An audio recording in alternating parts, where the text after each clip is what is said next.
그래서 오늘 백보자 심판, 소금하는 그 색깔 중에 왜 하필 백보자일까? 이제 화이트. 사실 백보자 심판이라고 하는 용어는 성경에 나오지 않습니다.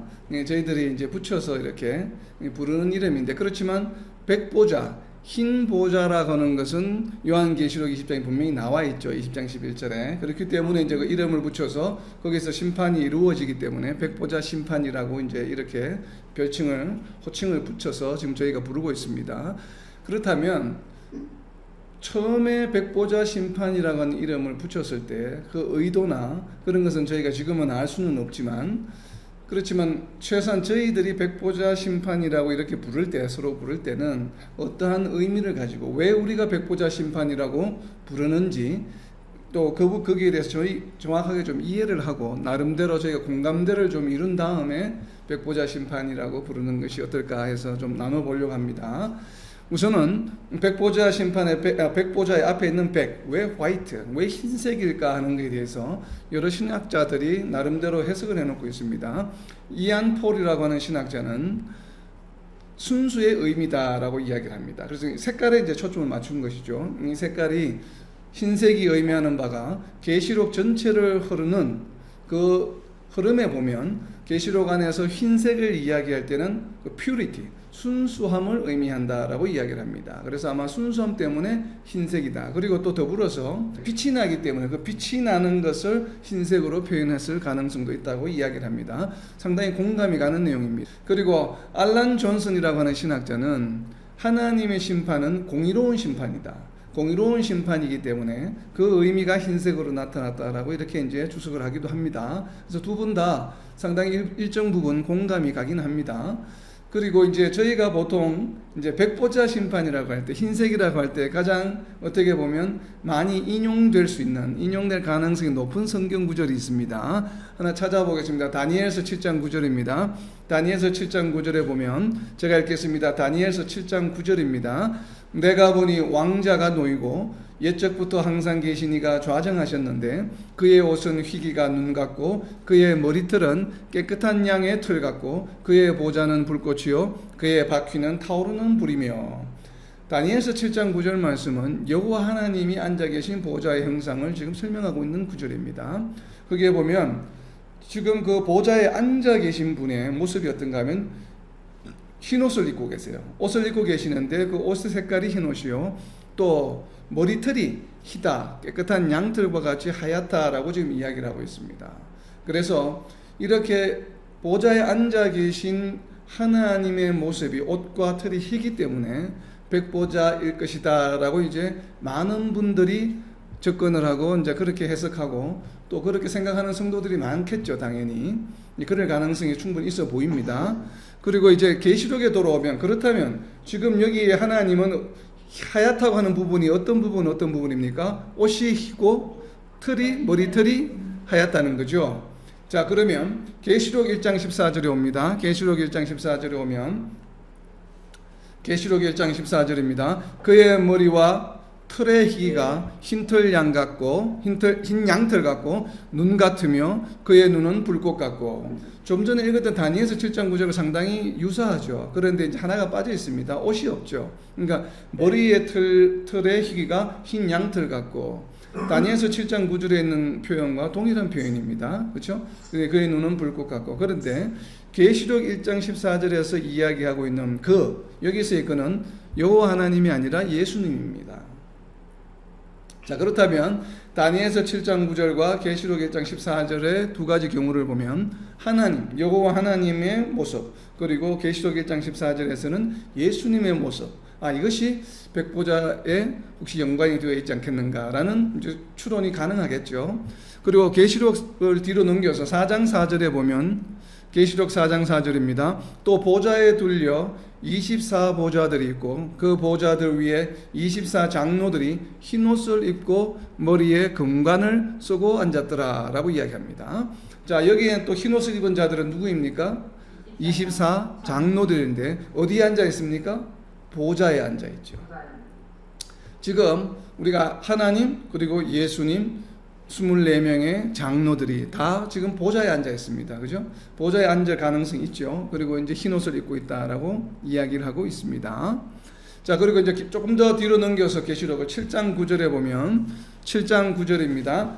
이 일 후에 내가 보니 각 나라와 족속과 백성과 방언에서 아무도 능히 셀 수 없는 큰 무리가 나와 흰옷을 입고 손에 종려가지를 들고 보좌 앞과 어린 양 앞에 서서. 여기에 흰옷 입은 사람들은 누구입니까? 성도들이죠. 성도들이 흰옷을 지금 흰 무리가 흰옷을 입고 있습니다. 자, 우리가 살펴본 큰 네 그룹이 있습니다.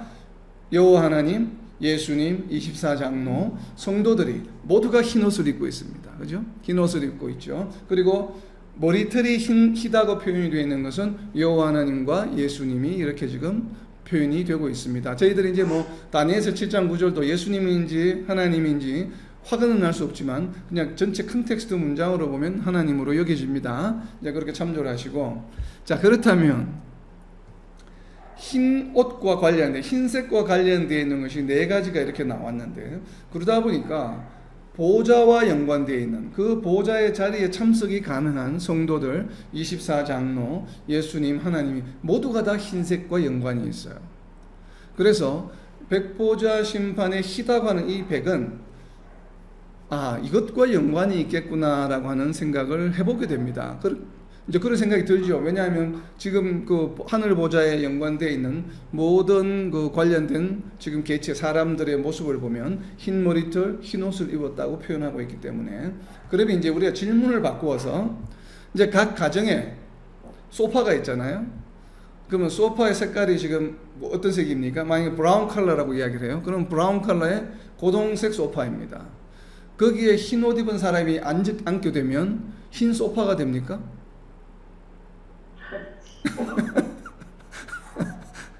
흰 옷 입은 사람이 앉아도 소파는 여전히 무엇입니까? 브라운 컬러 소파죠. 예? 제가 왜 이런 이야기를 하냐면, 자, 백보자 심판이라고 하는 것은 보좌가 희다는 얘기입니까? 앉아 있는 계신 분이 희다는 얘기입니까? 자, 백보자 심판, 지금 백보자라고 부르는 것이 의자가 희다고 부르는 것이에요. 거기 앉아 계신 분이 희다라고 부르는 겁니까?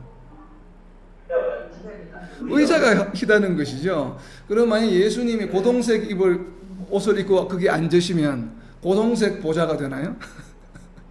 그래서 제가 왜 이런 질문을, 우리가 백보자 심판이라고 하는 걸 이해를 할 때 많은 성도들이 자꾸 포커스가 거기에 누가 앉아 계신가에 포커스가 맞춰집니다. 그러다 보니까 하나님이나 예수님이 흰옷을 입고 머리털이 희시니까 백보자라고 부르겠구나 라고, 이제 물론 그것을 완전히 부정할 수는 없습니다. 그럴 가능성도, 개연성이 많지만, 그러나 우리가 백보자라고 하는 것을 보면 분명히 요한계시록 20장 11절에서는 희고 큰 의자, 보좌라고 분명히 선포하고 있기 때문에 보좌 자체가 흰색입니다, 지금. 그렇기 때문에 이제 서두에 말씀드린 것처럼 빛이 발해서 희게 보일 수도 있고 흰 색깔일 수도 있는데, 그렇다면 왜 굳이 흰 색깔일까라는 것을 우리가 이제 생각해 볼 수가 있는데, 우리가 법정에서 만약 한국에서 이제 어떠한 나쁜 짓을 해서 붙잡혀서 형사상의 어떤 심판을 받기 위해서 하는 심판을 우리가 무슨 재판이라고 부르냐면 형사재판이라고 부릅니다. 그리고 이러한 범법행위가 아니라 사람들 간에 어떤 분쟁이 생겨서 계약 문제 혹은 이혼이라든지 이런 가족, 친족 간에 관련된 이런 서로 합의를 하는 이러한 재판을 뭐라고 부르냐면 민사재판이라고 부릅니다. 그러니까 형사재판, 민사재판이라고 그 재판의 어떤 성격을 규정하죠. 백보자 심판이라고 만약에 우리가 부른다고 한다면 단순히 그 보좌의 색깔이 희기 때문에 백보자 심판이라고 부를 수 있겠습니까? 아니면 우리가 형사재판, 민사재판이라고 부르는 것이 거기에 판사가 누가 앉아 있느냐에 따라서 그 사람들이 어떤 옷을 입고 있느냐에 따라서 형사재판, 민사재판이라고 부르는 게 아니죠. 재판의 성격이 무슨 일에 해당하는 것인가에 따라서 형사재판, 민사재판이라고 부르고, 또 경우에 따라서는 형사재판인 경우에도 살인에 관한 살인재판이다, 이거는 무슨 도덕에 관한 뭐에 대한 재판이다, 교통사고에 대한 재판이다, 재판에 이름을 붙일 때는 뭐 때문에 붙입니까? 그 재판이 이루어지는 내용, 그 재판의 성격에 연관해서 재판을 이름을 붙이는 것이 맞겠죠. 어떠한 그 재판적인 환경이나 이런 것보다는. 그렇다면 우리가 백보자 심판이라고 부를 때에는 백보자 심판, 왜 백보자라고 특별히 부를까라고 생각을 한다면 백보자 심판이 가지고 있는 재판의 심판의 성격에 맞추어서 부르는 것이 맞습니다. 지금 백보자 심판이라고 우리가 부르고 있고, 또 요한계시록 20장 11절에서 특별히 백보자, 흰색 보자라고 하는 데는 저 나름대로는 개인적으로는 분명히 재판, 심판의 성격과 연관이 있다라고 저는 믿습니다. 그것을 어디에서 알 수 있냐 하면 저희가 방금 살펴본 것처럼 요한계시록 7장 9절에 보면 흰옷을 입은 무리들이 나왔죠. 요한계시록 7장 9절에 흰옷을 입은 무리들은 누구를 나타냅니까? 흰옷 입은 무리들은 성도들이죠. 큰 무리가 나오는데 이 성도들이 부활해서 입고 있는 옷의 색깔이 무엇입니까? 흰색이죠. 자, 이제 다시 뒤로 넘겨서 요한계시록을 19장으로 나옵니다. 19장 8절입니다. 요한계시록 19장 8절에 보면 그에게 빛나고 깨끗한 세마포옷을 입도록 허락하셨으니 이 세마포옷은 성도들의 옳은 행실이로다 하더라. 요한계시록 19장 8절에서 그에게, 그는 성도들입니다. 지금 부활해서 예수님과 영접해서 하늘의 혼인잔치에 참여하고 있는 성도들을 말합니다. 이 성도들이 입고 있는 옷이 무엇입니까? 세마포 옷이죠. 그런데 앞에 요한계시록 7장 9절에서 이 성도들이 입고 있는 옷의 색깔이 뭐였습니까? 흰옷. 그럼 세마포 옷은 무슨 색깔입니까? 세마포는 원래 흰색이죠. 그 옷이니까. 그러니까 세마포 옷은 흰옷입니다. 그런데 이 흰옷이 무엇이라고 지금 설명하고 있습니까? 요한계시록 19장 8절에서 세마포 옷은 성도들의 옳은 행실이로다 하더라 라고 하는 것입니다. 그러니까 흰색이라고 하는 것은 바로 무엇인가 하면 옷의 색깔이자, 옷의 색깔이면서 그 옷을 무엇이라고 부릅니까? 옳은 행실이다. 그러니까 백보자 심판이라고 하는 것은 무엇인가 하면 성도들의 옳은 행실을 심판하는 재판입니다. 동의가 됩니까? 그래서 물론 성도들이라고 우리가 이렇게 내로우 다운해서 좁은 의미로는 그렇게 이야기를 하지만 기본적으로는 옳은 행실을 심판하는 것이 바로 백보자 심판이다. 그래서 저는 요한계시록 20장 11절에서 크고 흰 보자라고 저는 상징적으로 표현했다고 저는 생각을 합니다. 그래서 우리가 백보자 심판이라고 이야기할 때 옳은 행실을 심판하는 것이구나. 그래야만 우리가 이전 시간에 배웠던 책들의 내용과도 연관이 되고 맞아 들어가죠. 책들에 기록된 내용들이 무엇이었습니까? 사람들의 옳은 행동과 선한 행동과 악한 행동, 그 선한 행동과 악한 행동을 기록된 대로 뭐 하신다고 하나님께서 심판하시겠다고 하는 것이 지금 백보자 심판이기 때문에 이것이 바로 요한계시록 19장 8절과 저는 연관이 있다고 생각을 합니다. 그렇기 때문에 우리가 백보자 심판이라고 이야기할 때는 이것은 옳은 행실을 심판하는 심판이구나 라고 조금 이해를 하는 것이, 물론 그것이 전부는 아니죠. 거기에다 이어서 불신자들을 불못에 던져지는 마지막 심판이 다시 이루어지죠. 그것은 이제 저희는 서버, 메인이 아니라고 보는 것이죠. 그렇다 보니까 백보자 심판이라고 하는 것은 옳은 행실을 심판하는 심판이다. 이것이 중심이요, 핵심이다, 메인이다라고 하는 것을 이제 저희들은 믿습니다. 자, 이제는 보좌입니다. 보좌는 지금 20장 11절에 우리가 살펴본 희고 큰 보좌라고 하는 이 보좌와 요한계시록 4장에 보면 보좌의 상황에 대해서 설명을 하고 있습니다. 그래서 지금 요한계시록 4장과 20장에 있는 보좌가 동일한 보좌인가 아니면 다른 보좌인가에 대한 신학적 논란이 있는데, 논의가 있는데, 이안 폴이라고 하는 신학자는 4장에 있는 보좌와 20장에 있는 보좌가 동일한 것인지는 확실치 않다라고 이제 주석을 합니다. 저는 개인적으로 일리는 있을 수 있지만 개인적으로 동의하지는 않습니다. 하나님이 앉아 계신 보좌와 21장에 있는 보좌는 동일한 보좌일 가능성이 저는 훨씬 더 높다고 생각합니다. 왜 이것이 확실치 않다고 이야기하냐면 지금 20장 11절에 나와 있는 흰 백보좌에 앉아 계신 분이 예수님이라고 생각하는 분들이 있기 때문에 그렇습니다. 주장하시는 분들이 두 그룹입니다. 하나님이라고 주장하시는 분이 있고 예수님이라고 주장하시는 분들이 있습니다. 그러다 보니까 동일한 것인지 확실치 않다. 왜냐하면 4장에 나와 있는 보좌에 앉아 계신 분은 확실하게 하나님입니다. 여호와 하나님에 대한 보좌를 설명하고 있기 때문에 이것에 대해서 서로 일치하는지는 확실치 않다라고 이제 이야기를 하고 있습니다. 왜 제가 여기 동의하지 않는지는 조금 뒤에 다시 설명이 나오기 때문에 그때 다시 설명을 드리겠습니다. 우리가 하늘 보좌에 대해서 조금 전에 소두에 살펴본 것처럼 다니엘서 7장 9절에 이야기하고 있는 보좌는 바로 하나님 여호와 하나님이라고 저희들은 생각을 합니다. 자, 그리고 다니엘서가 7장 9절 말고 이 심판에 관한 이야기가 다니엘서 12장에도 나옵니다. 12장 1절에도 보면 책들에 관한 이야기 나오는데, 그래서 G.K. 빌레라고 하는 신학자는 다니엘서 7장 9절은 죄인들, 불신자들에 대한 심판에 관한 이야기이고 다니엘서 12장은 성도들에 관한 심판이다라고 이렇게 해석을 합니다. G.K. 빌레라고 하는 분은 우리 장로교 관점에서, 장로교적 관점에서 주석을 하시는 분입니다. 아주 대표적인 신분인데, 그래서 이분은 그렇게 해석을 하고 있는데, 지금 물론 좀 일견 동의는 갑니다만, 어느 정도 갑니다만, 정확하게 그것이 맞다라고 저는 개인적으로 이런 확신은 들지 않습니다. 어쨌든 다니엘서 7장 9절의 내용과 12장의 내용은 아마 다른 것일 것이다 라고 이렇게 해석하는 그런 이제 해석도 있습니다.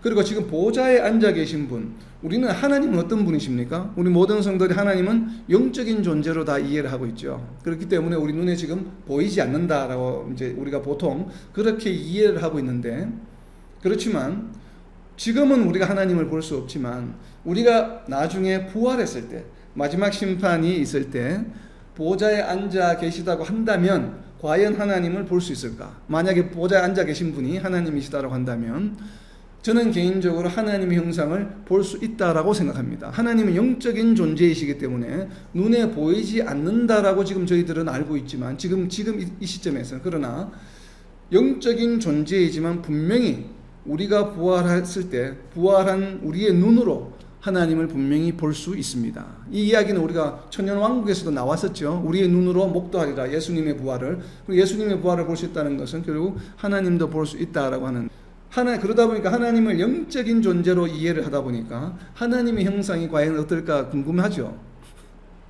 그런 경우가 많잖아요. 그런데 하나님의 형상은 우리가 알 수 있죠. 창세기에 나오잖아요. 처음에 우리가 하나님의 형상대로 지음을 받았는데 왜 의구심을 가집니까? 하나님의 형상, 하나님의 형상은 우리와 다 비슷해요. 왜? 우리가 하나님의 형상대로 창조되었다고 말씀하셨잖아요. 그런데 하나님은 우리가 나중에 부활해서 바라보아서 우리하고 형상이 다르다고 한다면 그럼 그 창세기가 잘못된 것이죠. 우리가 그러니까 이것이 과연 맞는 얘기인지 아닌 얘기인지는 에스겔서에 나와 있습니다. 성경에 기록되어 있습니다. 에스겔서 1장 26절입니다. 에스겔서 1장 26절에 보면 그 머리 위에 있는 궁창 위에 보좌의 형상이 있는데 그 모양이 남보석 같고 그 보좌의 형상 위에, 자 형상입니다. 보좌 위에, 에스겔서 1장 26절입니다. 보좌의 형상 위에 누가 앉아 있는데 보좌의 형상 위에 한 형상이 있어. 하나님을 의미합니다. 한 형상이 있어 사람의 모양 같더라.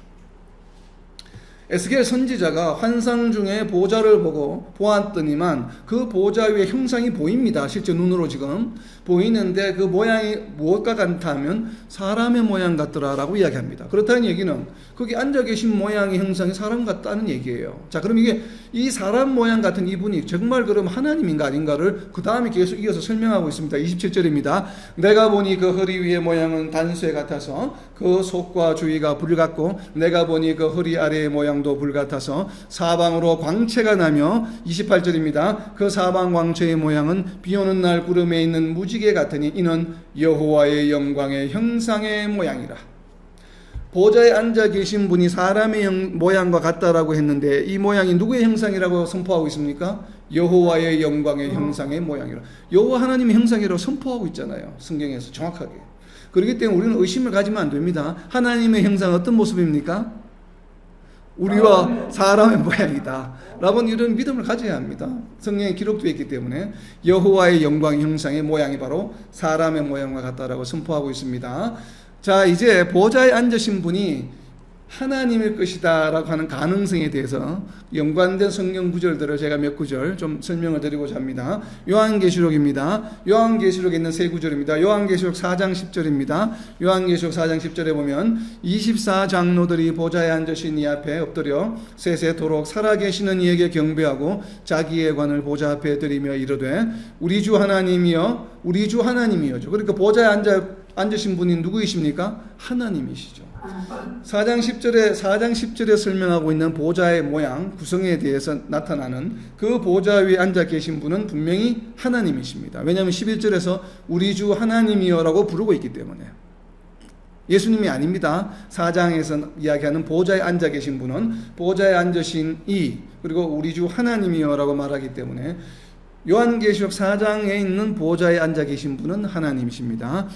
요한계시록 19장 4절에 보면 또 24장로와 네 생물이 엎드려 보좌에 앉으신 누굽니까? 보좌에 앉으신 하나님께 경배하여 이르되 아멘 할렐루야 하니, 그래서 보좌에 앉아 계신 분은 물론 24장로도 보좌에 있고 예수님도 보좌에 앉아 있지만 특별히 요한계시록 19장 4절에 보면 보좌에 앉으신 분은 하나님이다 라고 선포하고 있고, 그리고 20장 11절에 이제 드디어 흰 보좌가 이야기가 나오는데 이 흰 보좌 이야기와 계속 이어지는 이야기가 21장에 계속 이어지죠. 백보좌에 대한 이야기가 계속 이어지는데 21장 5절입니다. 21장 5절에 보좌에 앉으시니가 이르시되, 여기에서 21장 5절에서 이야기하는 보좌에 앉으시니가 이르되 할 때 이 보좌에 앉으시니는 저는 20장 11절을 그 보좌에 앉으시니라고 저는 이해가 됩니다. 계속해서 그렇기 때문에 21장 5절에 보좌에 앉으시니가 이르시되 보라 내가 만물을 새롭게 하노라 하시고 또 이르시되 이 말은 신실하고 참되니 기록하라 하시고 이기는 자는 이것들을 상속으로 받으리라. 나는 그의 하나님이 되고 그는 내 아들이 되리라. 지금 보좌에 앉아 계신 분은 누구십니까? 나는 그의 하나님이 되고, 그러니까 하나님이시죠.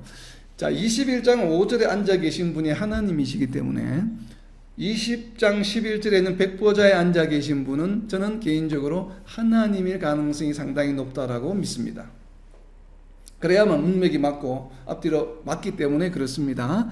자, 그런데 이제 그렇다면 이제 문제가 생기죠. 우리는 예수님이 심판하시는 거로 다 알고 있는데 왜 갑자기 백보좌에 앉아 계신 분이 하나님이라고 이야기할까? 자, 그 이유를 설명을 드립니다. 이제 심판대에 대한 이야기인데 우리가 백보좌 심판과 그리고 예전에 한번 살펴본 것처럼 베마라고 부르는 베마의 심판대가 있습니다. 그래서 다니엘 그린이라고 하는 신학자는 무디 커멘터리가 있습니다. 무디 학교에서 만든 커멘터리 주석서에 요한계시록을 집필하신 분인데 이 다니엘 그린이라는 분은 백보좌와 심판대를 구별할 필요가 있다라고 이렇게 주석을 하고 있습니다.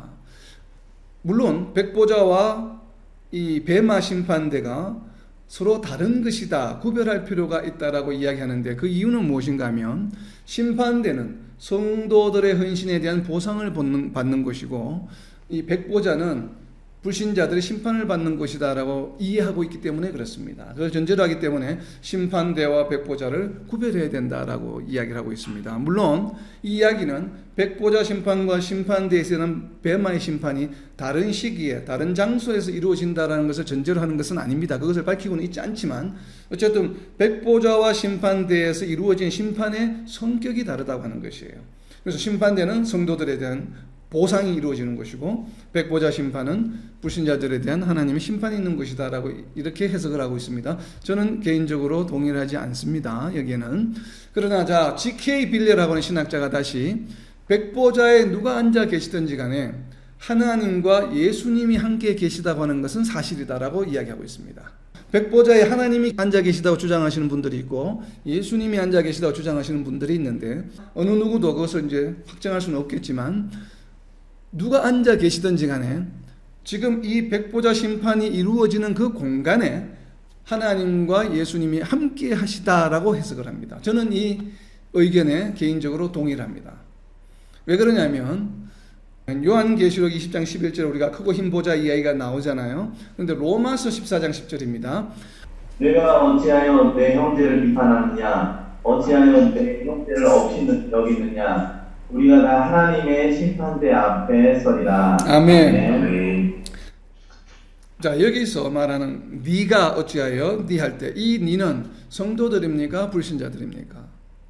성도들이요. 성도들이죠. 누가 봐도 우리가 다 하나님의 심판대 앞에 서리라. 여기에서 심판대도 베마티입니다. 베마티.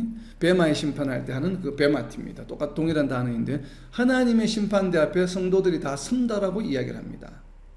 그렇다면 성도들이 심판받는 그 장소에 하나님이 계십니까? 계시지 않습니까? 하나님 분명히 계시죠. 하나님의 심판대 앞에 서리라라고 이야기하고 있기 때문에 그렇습니다. 예수님 앞에서 심판받는다는 성경 구절들도 있죠. 우리가 보면. 그렇기 때문에 저는 개인적으로 백보자 심판이 일어나는 이곳에 하나님과 예수님이 함께 계시다고 생각을 하고 백보자에는 하나님이 앉아 계시고 그리고 또 다른 심판대가 있어서 그 심판대에는 예수님이 계시다라고 저는 생각을 합니다. 물론 그 심판대가 보좌일 수도 있겠죠. 예수님이 보좌에 앉아서 심판하실 수도 있다고 생각합니다. 단지 이름 호칭을 부르는 것을 그게 심판대라고 저희들이 부르는 것이기 때문에 어찌되었든 백보자 심판이 일어나는 공간에는 하나님과 예수님이 함께 존재하고 두 분 다 보좌에 앉아 계실 가능성이 있죠. 그래서 뭐 그 보좌가 다 백보자이겠죠. 뭐 보좌는 모두가 색깔이 흰색이니까 그 심판에 지금 참여하는 보좌들은 그렇지만 우리가 이제 이름을 부르기를 하나는 백보자, 하나는 심판대라고 우리가 만약에 부른다고 한다면 굳이 그렇게 구분한다고 한다면 보좌라도 이름을 뭐 심판대라고 부른다고 한다면 거기에는 예수님이 앉아 계실 가능성이 저는 높아 보입니다. 이제 중요한 팩트는 뭐냐면 하나님과 예수님 따로 있지 않다는 얘기예요. 백보자 심판에 분명히 하나님과 예수님이 동시에 함께 계시다고 저는 믿습니다. 왜 그러냐면 제가 그냥 믿는 것이 아니라 성경 구절에 그렇게 선포하고 있기 때문에 그렇습니다. 디모데후서 4장 1절입니다. 하나님 앞과 살아있는 자와 죽은 자를 심판하실 그리스도 예수 앞에서 그가 나타나실 것과 그의 나라를 두고 엄히 명하노니. 자, 디모데후서 4장 1절에 보면 살아있는 자와 죽은 자를 심판하시는 분은 누굽니까? 심판하실 그리스도 예수라고 분명히 선포하고 있습니다. 심판하는 자는. 그래서 살아있는 자와 죽은 자를 심판하실 그리스도 예수 뭐라고요? 예수 앞에서. 그런데 4장 1절 처음 시작은 무엇입니까? 하나님 앞과. 하나님 앞과는 같이 있다는 얘기입니까? 따로 있다는 얘기입니까? 같이 있다는 얘기죠. 그러니까 예수님이 심판하실 때 하나님이 함께 계십니까? 함께 계시지 않습니까? 함께 계십니다. 명확하게. 우리가 이렇게 이제 성경을 읽을 때에 이런 성경 구절을 그냥 무관심하게 읽고 지나가다 보니까 캐치를 하지 못하는 것이에요. 그러나 우리가 항상 백보자 심판에 예수님과 하나님 함께 계실까? 이런 걸 늘 질문으로 염두에 두고 마음속에 늘 두고 있다가 어느 날 디모데후서를 읽게 되면 이것이 눈에 보입니다. 그죠? 그렇게 되면 하나님 앞과 살아있는 자와 죽은 자 심판하실 그리스도 예수 앞에 심판, 죽은 자가 살아있는 자 심판받을 때 하나님과 예수님이 함께 계시는구나 라는 것을 우리가 답을 구할 수가 있죠. 성경에서. 그러니까 우리가 막연하게 신앙의 상식으로 이야기하는 것이 아니라 성경에서 명확하게 선포하고 있기 때문에 100% 확신해서 우리는 말씀드릴 수가 있습니다. 백보자 심판 때는 하나님과 예수님이 함께 하십니다. 지금 디모데후서 4장 1절 한글 성경을 보니까 이것도 좀 우리가 좀 명확하지 않다. 하나님 앞과 나중에 예수님 앞이 혹시 다른 게 아닌가 이런 좀 의구심이 들죠. 혹시 영어 성경을 NIV 성경을 갖고 계시는 분은 보시기 바랍니다. 아주 명확하게 표현해 놓고 있습니다. NIV 성경이 어떻게 되어 있냐면 이렇게 되어 있습니다. In the presence of God and of Christ Jesus. 하나님과 예수님의 존재하는 그 앞에서 우리가 심판을 받는다고 명확하게 영어 성경에서는 번역하고 있습니다. 백보자의 심판정의 모습이다. 하나님과 예수님이 같이 있다고 하는 것은 팩트입니다. 그렇다면 하나님과 예수님의 역할은 무엇일까? 함께 계시다고 한다면 그 역할을 알 수 있는 것이 로마서 2장 16절입니다. 로마서 2장 16절에 보면 로마서 2장 16절입니다. 곧 나의 복음에 이른 바와 같이 하나님이 예수 그리스도로 말미암아 사람들의 은밀한 것을 심판하시는 그날이라. 아멘. 누가 심판하십니까? 로마서 2장 16절에 따르면 하나님이 심판하시죠. 심판을 주관하시는 분이 누구이십니까? 나의 복음에 이른 바와 같이 하나님이 예수 그리스도로 말미암아 사람들의 은밀한 것을 심판하신다고 하는 동사의 주어는 누굽니까? 하나님입니다.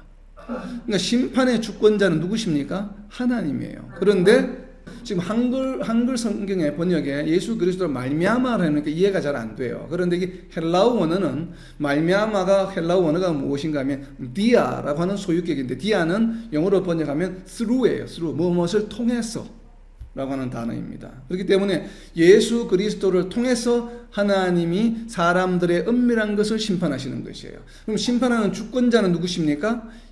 하나님. 그 심판을 실제적으로 실행하는 분은 누구세요? 예수님. 그러니까 주권자와 심판을 행하시는 분은 같은 장소에 있어야 합니까? 다른 장소에 있어야 합니까?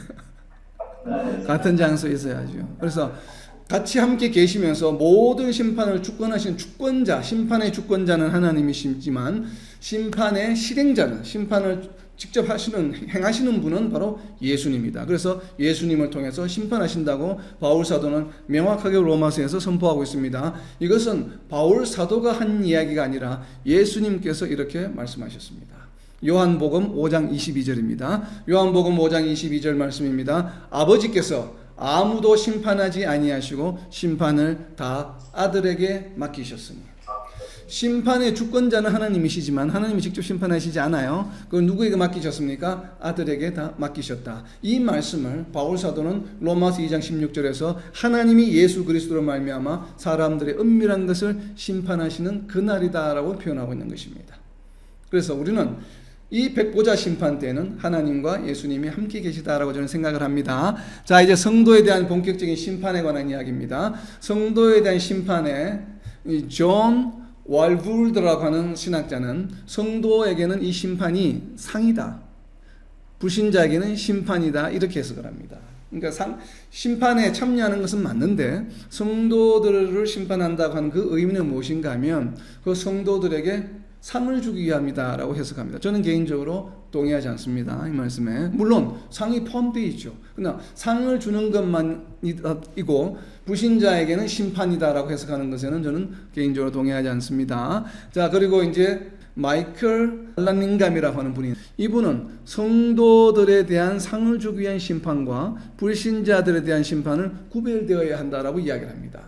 그러니까 좀 전에 이야기했던 존이라는 분과 비슷한 맥락이죠. 근데 좀 구별되어야 한다라고 이렇게 이야기를 하고 있습니다. 그래서 두 분 다 성도들에 대한 심판은 상을 주기 위한 것이라고 하는 관점이에요.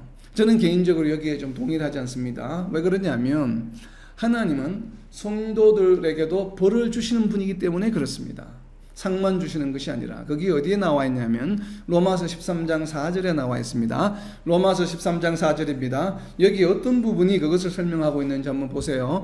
그는 하나님의 사역자가 되어 내게 선을 베푸는 자니라. 여기서 내게는 성도들입니다. 그리고 앞에 있는 그는 누구인가 하면 권세들입니다. 세상 권세. 그러니까 우리로 말하면 정부죠, 정부. 지금 정치가들을 말합니다. 정부, 힘을 가진 자들. 권세는 하나님의 사역자가 되어 네게 여기는 네라고 하는 것은 바로 성도들을 말합니다.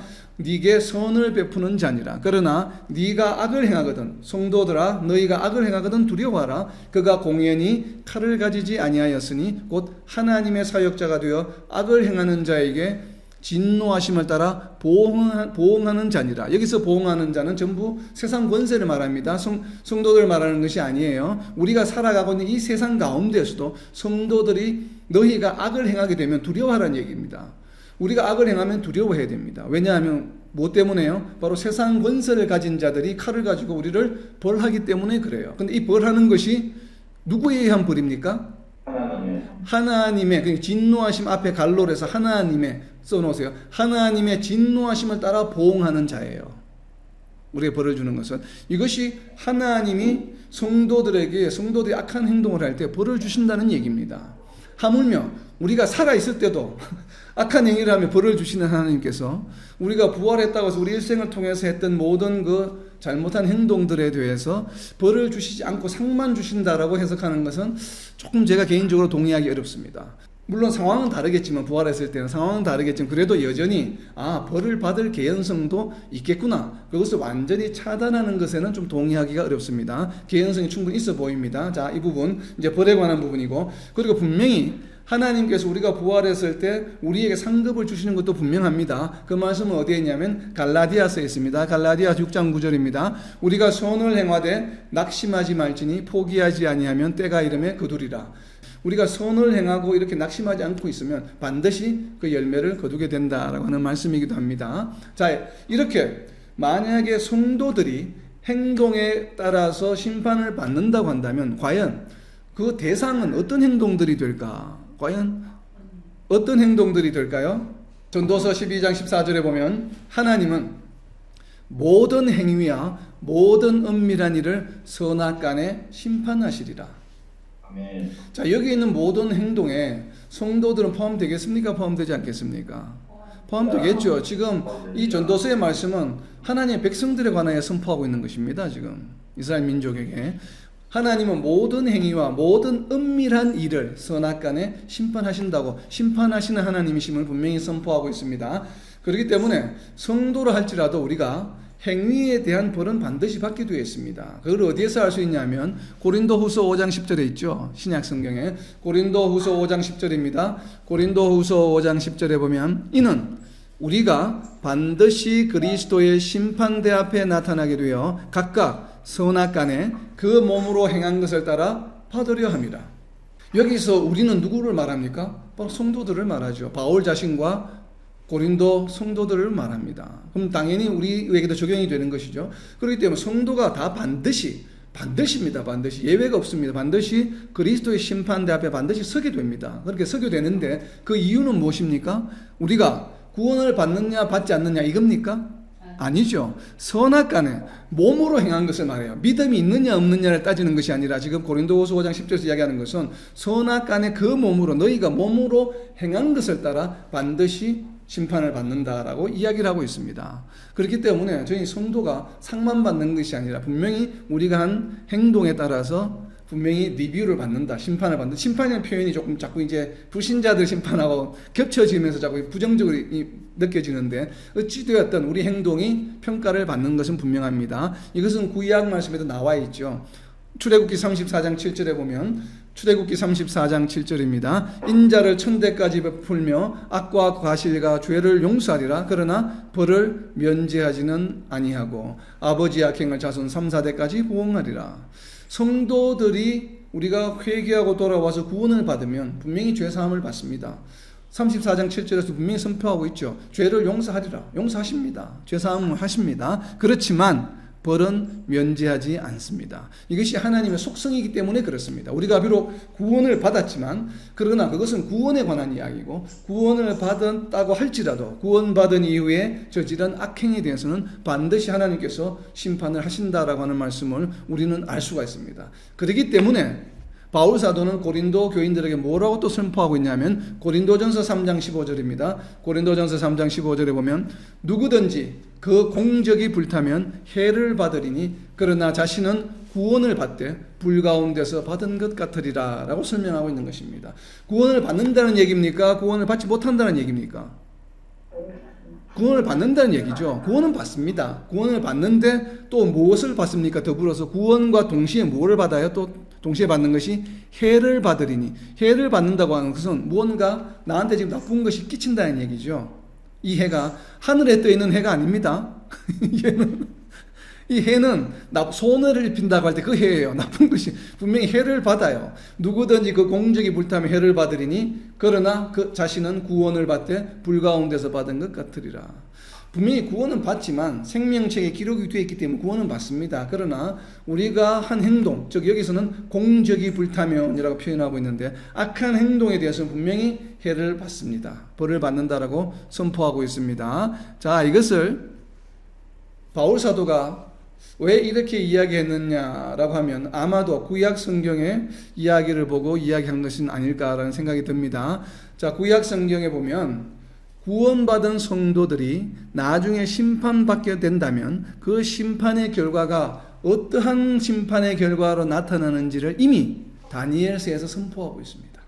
다니엘서 12장 1절부터 3절까지 읽으실 때 여러분 펜을 들고 성도들이 받게 되는 그 심판의 결과의 종류가 무엇이 있는지를 어떻게 심판을 받는지 한번 표시를 해보세요. 번호를 붙여서 그때에 내 민족을 호위하는 큰 군주 미가엘이 일어날 것이요 또 환란이 있으리니 이는 개국 이래로 그때까지 없던 환란일 것이며 그때에 내 백성 중 책에 기록된 모든 자가 구원을 받을 것이라. 땅의 띠끌 가운데에서 자는 자 중에서 많은 사람이 깨어나 영생을 받는 자도 있겠고 수치를 당하여서 영원히 부끄러움을 당할 자도 있을 것이며 지혜 있는 자는 궁창의 빛과 같이 빛날 것이요 많은 사람을 옳은 대로 돌아오게 한 자는 별과 같이 영원토록 빛나리라. 아멘. 자, 첫 번째는 어떤 결과가 있습니까? 환난이 있을 것이며 그때에 내 백성 중 책에 기록된 모든 자가 구원을 받죠. 첫 번째 1이라고 적어 놓으세요. 생명책에 기록된 모든 자가 구원을 받습니다. 자, 이전에는 땅의 티끌 가운데서 자는 자 중에서 많은 사람이 깨어나 영생을 받는 자도 있겠고, 그러니까 영생을 받는 자가 꼭 책에 있는 자가 구원을 받는 것이죠. 같은 얘기죠. 영생을 받는 자니까 구원을 받는 자가 있겠고 하니까 또 다른 자가 있다는 얘기죠. 또 다른 자는 어떤 자입니까? 수치를 당하여서 영원히 부끄러움을 당할 자도 있을 것이며, 자, 영원히 부끄러움을 당하는 자도 있습니다. 영생을 받는 자도 있고. 그러면 여기에서 말하는 영원히 부끄러움을 당하는 자는 성도들입니까? 불신자들입니까? 성도. 지금 다니엘서 12장 1절은 성도들, 하나님의 백성들에게 하는 이야기입니까? 불신자들에게 하는 이야기입니까? 성도. 성도들에게 하는 이야기입니다. 불신자들은 부끄러움을 당합니까? 불신자들 왜 부끄러움을 당합니까? 불못에 던져지는데. 부끄러움보다는 아마 고통이 더 클걸요? 네. 부끄러움을 느낄 경황이 없을 거예요. 아마 불못에 던져지게 되면. 전혀 부끄러움과는 상관없이 불못에 던져집니다. 불신자는. 부끄러움을 당하는 것이 아니에요. 불못에 던져집니다. 그렇다면 영원히 부끄러움을 당한다는 자는 대상은 누구겠습니까? 하나님의 백성들입니다. 하나님의 백성 중에 영생을 받는 자도 있겠고, 영생을 받지만 그 앞에 나왔잖아요. 1절에 책에 기록된 모든 자가 구원을 받는데 그 받는 사람 중에는 영생을 받는 자가 있고, 그리고 또 부끄러움을 당하는 자도 있을 것이며, 또 세 번째입니다. 3절에는 지혜 있는 자는 궁창의 빛과 같이 빛나는 자도 있고, 그리고 또 네 번째입니다. 많은 사람을 옳은 대로 돌아오게 한 자는 별과 같이 영원토록 빛나리라. 자, 여기서 지혜 있는 자는 무엇이겠어요? 말씀을 묵상하고 말씀을 나누는 지혜 있는 자를 말하겠죠. 이런 자는 어떻게 된다고요? 궁창의 빛과 같이 빛이 나는 존재가 되고, 그리고 또 사람들을 많이 이렇게 복음을 전개해서 열매를 맺은 자들은 어떻게 됩니까? 별과 같이 영원히 빛난다고 이야기합니다.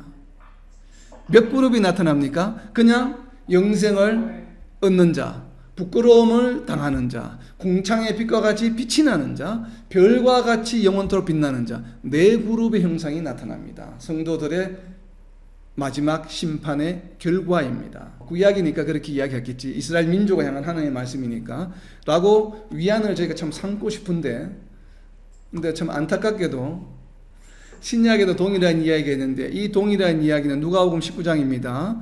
예수님께서 직접 말씀하셨습니다. 누가복음 19장 15절입니다. 제가 읽겠습니다. 건너뛰면서 읽겠습니다. 잘 보세요. 누가복음 19장 15절에 보면 왕위를 받아가지고 주인이 돌아와서 이제 종들을 갖다가 책망하는, 종들을 심판하는 장면입니다. 17절입니다. 주인이 이르되, 하나님이시겠죠. 우리가 비유로 보면 주인이 이르되 잘하였다 착한 종이요. 착한 종이니까 누굽니까? 성도들이겠죠. 성도들인데 종인데 앞에 뭐를 붙였습니까? 착한 종이요. 칭찬이 들어갔습니다. 자, 1번 칭찬받는 종입니다.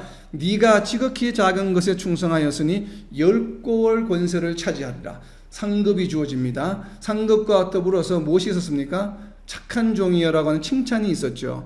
이것은 바로 문화에 관한 이야기입니다. 열 문화에 관한. 문화를 하나씩 주었는데, 그러고 나서 돌아와서 주인이 돌아왔을 때 종들이 어떤 자는 열 문화가 됐고, 어떤 자는 5문화가 됐고, 어떤 자는 그대로 한 문화를 계속 가지고 있었던 자들에 대한 심판의 이야기입니다. 그래서 열 문화를 보여준 종에게는 착한 종이야, 정말 잘했다. 그리고 10배, 지금 10골을 차지할 수 있는 내가 상급을 주리라 라고 이야기합니다. 자, 19절입니다. 두 번째, 5문화를 가진 자입니다. 주인이 5문화로 만든 그에게도 이렇게 이야기합니다. 그에게 이르되 너도 5골을 차지하라. 상급이 주어지죠. 그런데 무엇이 다릅니까? 17절과 착한 종이여 라고 하는 말이 없죠. 칭찬이 없습니다. 그냥 5골을 차지하라라고 이야기합니다. 자, 이제는 22절입니다. 22절은 무엇인가 하면 한 머나를 그대로 그냥 들고 온 자예요. 내가 구원받았는데 아무것도 안 했어요. 그냥 있는 그대로 자신만 온 사람이에요. 주인이 이르되 무엇이라고 부릅니까? 악한 종아. 불신자입니까? 성도입니까? 성도죠. 머나를 받은 자이기 때문에 성도입니다. 머나를 받지 않은 자가 아니에요. 성도입니다. 그런데 예수님이 뭐라고 부릅니까? 지금 뭐라고 표현하고 있습니까? 비유로 종이 악한 종이라고 이야기합니다. 성도를 악한 종이라고 부릅니다. 심판에서 악한 종아, 내가 네 말로 너를 심판하노니 너는 내가 두지 않은 것을 취하고 심지 않은 것을 거두는 엄한 사람인 줄로 알았느냐. 곁에 서는 자들 그것을 뺏어서 오히려 많이 잘한 성도에게 넘겨주라라고 이야기합니다. 성도에 관한 심판입니다. 이것이 무엇에 관한 비유입니까? 누가서 19장이 바로 마지막 날에 천국이 임할 때 어떻게 될까에 대한 비유의 말씀입니다. 바로 저는 백보자 심판에 관한 심판의 결과라고 생각을 합니다. 백보자 심판의 결과가 이렇게 지금 3가지로 나타났습니다. 칭찬받으면서 10머나를 덤으로 상급을 받는 경우가 있고, 칭찬은 없지만 그냥 상급을 받는 경우가 있고, 3번째는 무엇입니까? 영원한 부끄러움을 당하는 자입니다. 왜요? 성도들 앞에서 악한 종이라고 불림을 받게 됩니다. 부끄럽죠? 부끄럽습니다. 그렇기 때문에 영원한 부끄러움에 처하게 되는 바로 이러한 결과가 나타난다는 이야기입니다. 자, 우리가 알고 있는 불신자에 대한 이야기는 27절에 있습니다. 밑에 따로 있습니다. 이 지금 악한 종이 불신자가 아니라는 걸 알 수 있어요. 27절에 있습니다. 그리고 내가 왕됨을 원하지 아니하던 자, 원수들, 이거 불신자죠. 그러니까 머나를 받지 못한 자들이에요. 원래 주인으로부터. 그러니까 내가 왕됨을 원하지 아니하던 자, 저 원수들을 이리로 끌어다가 내 앞에서 죽이라 하였느니라. 둘째 사망입니다. 불못에 던져지는.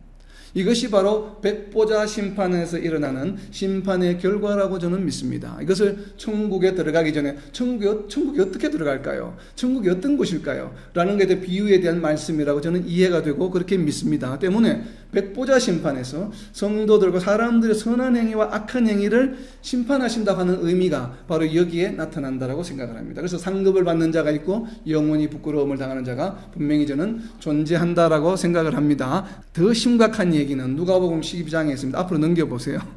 누가복음 12장 46절입니다. 누가복음 12장 46절과 47절 말씀입니다. 생각하지 않은 날 알지 못하는 시각에 그 종의 주인이 이르러, 자, 종의 주인, 성도들의 주인 하나님이죠. 예수님이죠. 주인이 이르러 음이 때리며 신실하지 아니한 자의 받는 벌에 처하리니. 신실하지 아니한 자가는 누굽니까? 바로 불신자들이죠. 자의 받는 벌에 처하리니. 47절입니다. 주인의 뜻을 알고도 준비하지 아니하고 그 뜻대로 행하지 아니한 종은 많이 맞을 것이요. 자, 여기서 말하는 주인의 뜻을 알고도는 불신자입니까? 성도입니까? 성도. 이거는 누가 봐도 성도죠. 주인의 뜻을 알고도를 갖다 불신자로 해석하면 되겠습니까? 안 되겠습니까? 이거는 어떤 경우에도 불신자로 해석할 수가 없습니다. 불신자가 어떻게 주인의 하나님의 뜻을 압니까? 주인의 뜻을 알고도 준비하지 아니하고, 자, 한 머나를 들고 온 자입니다. 그 뜻대로 행하지 아니한 자, 한 머나를 들고 온 종입니다. 종은 어떻게 한다고요? 많이 맞을 것이요. 한두 대 맞는 게 아니에요. 많이 맞습니다, 여러분. 저는 그렇기 때문에 예수님이 분명히 말씀하셨어요. 성도들이 나중에 부활할 때 반드시 너의 선함과 행동과 악한 행동에 대해서 심판하시겠다고 지금 곳곳에서 선포하고 있잖아요. 그렇기 때문에 우리는 구원과 별개로 분명히 심판을 받는다고 저는 생각합니다. 그런데 여기에 예외가 있습니다. 계시록 20장 6절입니다. 계시록 20장 6절에 보면 이 첫째 부활에 참여하는 자들은 복이 있고 거룩하도다. 둘째 사망이 그들을 다스리는 권세가 없고 도리어 그들이 하나님과 그리스도의 제사장이 되어 천년 동안 그리스도와 더불어 왕노릇하리라. 첫 번째 부활에 참여하는 순교자들은 둘째 백보자 심판에 저는 참여하지 않는다고 생각합니다. 대상이 아니라고 분명히 생각합니다. 왜냐하면 순교하였기 때문에 그 순교만으로도 하나님께서는 모든 것을 다 죄사해 주시고 가장 높은 하늘의 별자리에 두시지 않겠는가라는 생각을 합니다.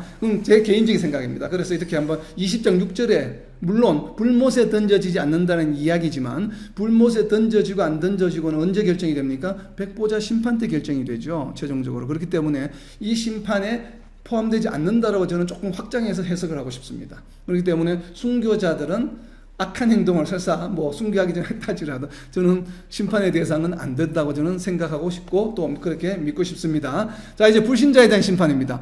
그렇다면 이제 성도들의 심판을 쭉 이제 이야기를 했는데 불신자는 왜 그럼 심판하실까요?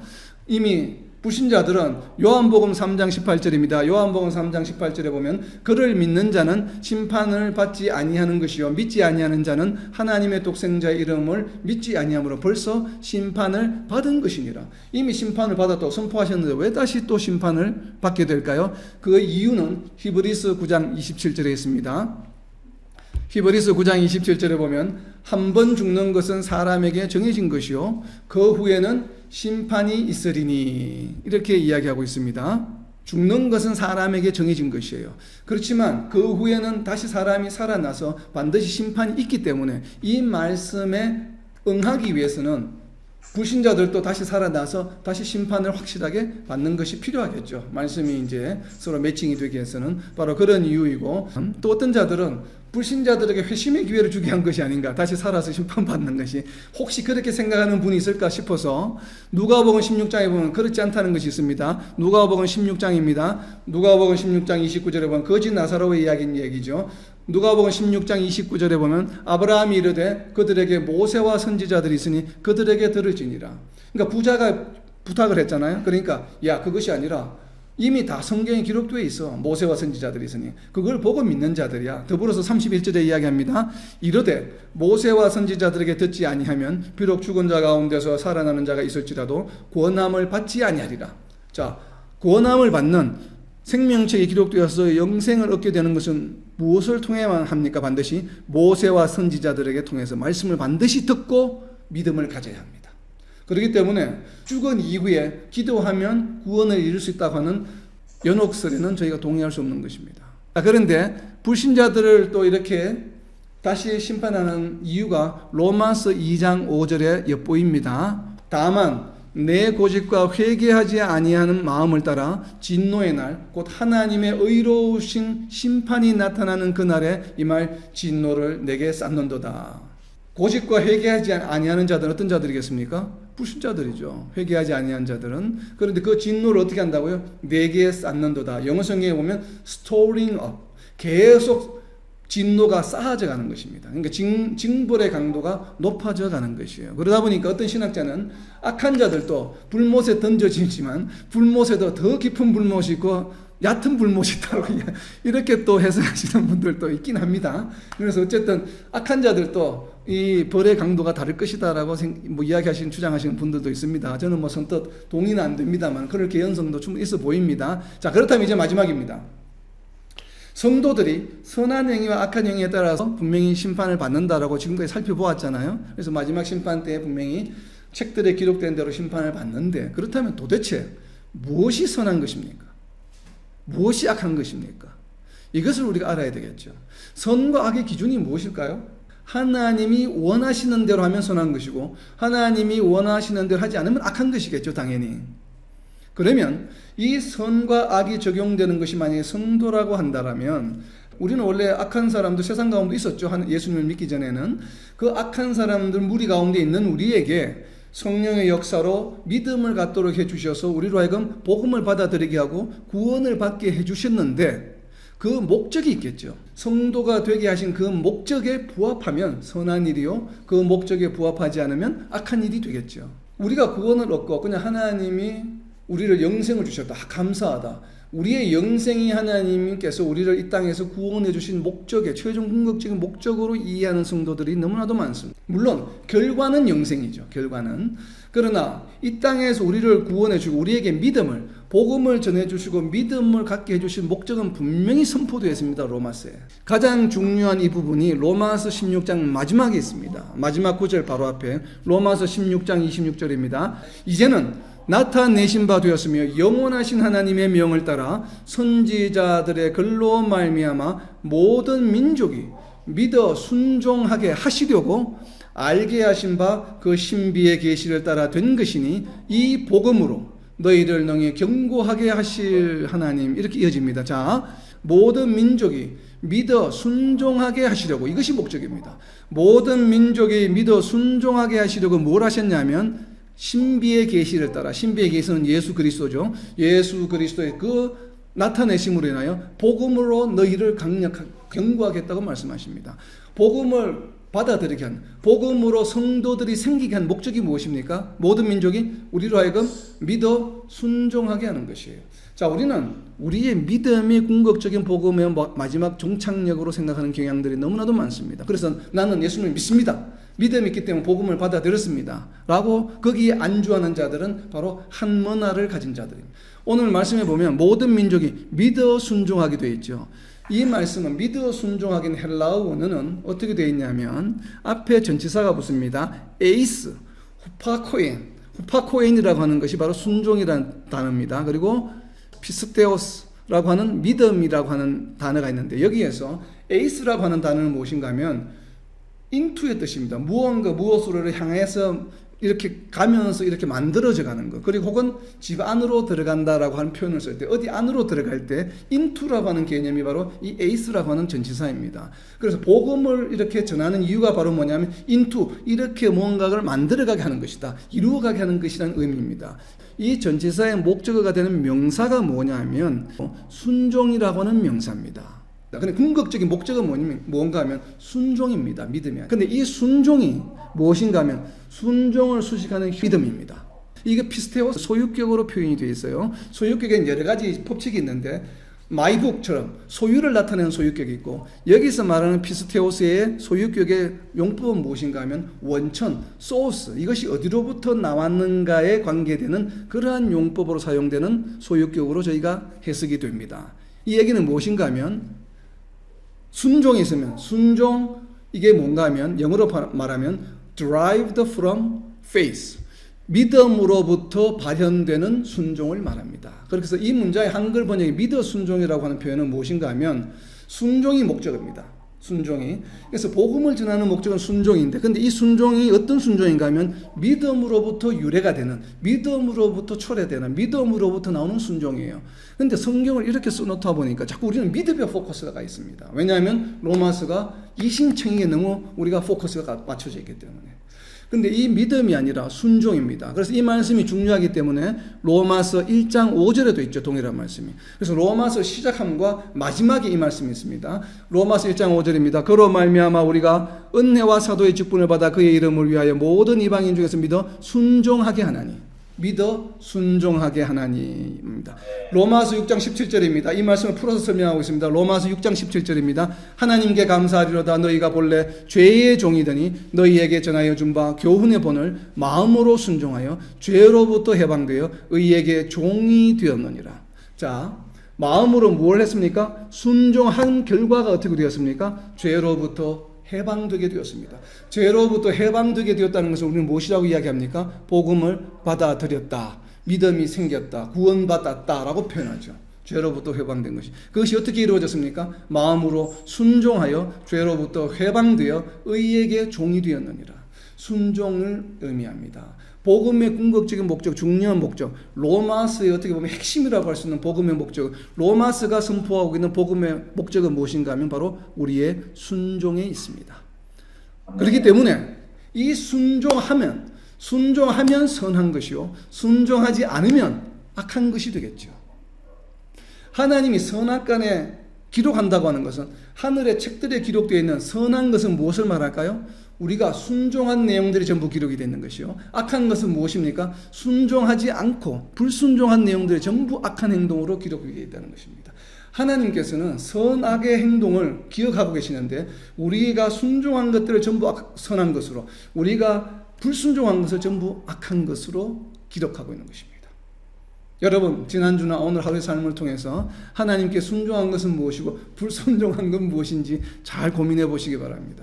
순종한 것은 선한 것이요, 불순종한 것은 악한 것이라고 하나님은 인지하고 계시다는 것을 우리는 잊어서는 안 됩니다. 그래서 우리는 정말 늘 깨어 있어서 하나님께 순종하는 것이 얼마나 중요한 것인가, 우리의 순종과 불순종이 반드시 우리가 부활해서 하나님과 예수님 앞에 섰을 때 그것이 반드시 하나님과 예수님에 의해서 리뷰가 된다고 하는 것, 거기에 대해서 우리는 반드시 우리가 책임을 져야 된다 하는 것, 그리고 우리가 분명히 거기에 대한 뭔가 결과가 있을 것이라고 하는 것을 우리는 잊지 말고 정말 우리가 성모의 삶을 잘 살아가는 저와 여러분, 그리고 이 땅의 모든 하나님의 백성들이 되시기를 예수님의 이름으로 선포합니다. 네.